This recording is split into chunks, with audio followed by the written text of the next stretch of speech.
మల్లారెడ్డి మాట్లాడితే మ్యాజిక్ తో పాటు లాజిక్ కూడా ఉంటది అంటారు.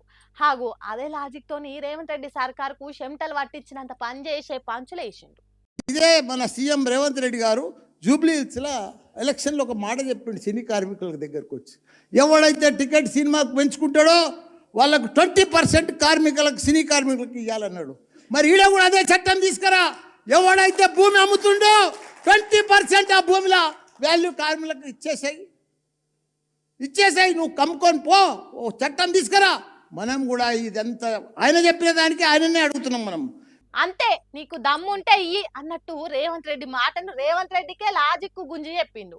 ఎన్నికలప్పుడు ఏదో ఓట్లు పడాలని చెప్పుడు కాదు, నిజంగా నీకు కార్మికులంటే ప్రేమ ఉంటే ఈ హిల్ట్ పాలసీలో కూడా ఆ 20% లాభాన్ని ఇచ్చే ఆలోచన చెయ్యని సీఎంను ఇరుకున పెట్టిండు మాజీ మంత్రి మల్లారెడ్డి.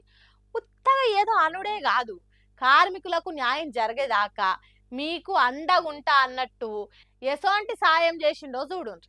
ఇవన్నీ కూడా లెటర్లు రాసి ఢిల్లీ దాకా కూడా రాసి మనం అందరం కూడా పోయి తెలంగాణలో మన కేంద్రంలో 2 జాగాలలో కొట్లాడే అవసరం ఉన్నది.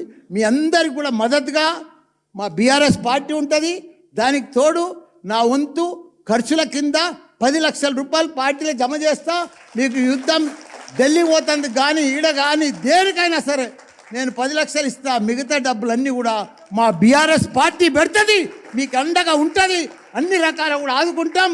తప్పకుండా తెలంగాణనే కాదు దేశమంతా కూడా కార్మికుల లోకాన్ని, కార్మికుల నాయకులను, ట్రేడ్ యూనియన్ నాయకులను అంతా కూడా ఏకం చేసి ఢిల్లీకి పోయి ధర్నా చేద్దామని కూడా మీ అందరూ ఇన్నరా. కార్మిక లోకం నుంచి వచ్చినోడు కాబట్టి, పువ్వులమ్మి పాలమ్మి ఇంత ఎత్తుకు ఎదిగిండు కాబట్టి కార్మికుల కోసం సాయం చేస్తాం, వాళ్ళ కష్టాలు తీరేతందుకు నిలబడతా అన్నట్టు మల్లారెడ్డి మాస్ స్పీచ్ ఇచ్చుడే కాదు 10 లక్షలు ఇస్తాడట. హిల్ట్ పాలసీతోని కార్మికుల కష్టాలు తీరేదాకా చెప్పుడే కాదు 10 లక్షలు సాయం చేసినందుకు కార్మికులు మల్లారెడ్డికి జైగొట్టిండ్రట. ఇది ఒక్కటే కాకుండా మల్లారెడ్డి కార్మికుల పోరాటానికి పెద్ద దిక్కైతానే వాళ్ళ తరపున పోరాటానికి దిగితే రేవంత్ రెడ్డి సర్కార్ దిగివచ్చి ఆ 20% లాభాన్ని సచ్చుకుంటూ ఇచ్చేతానికి ఒప్పుకుంటదని అంటున్నారట మాజీ మంత్రి మల్లారెడ్డి జోష్ చూసినోళ్ళు.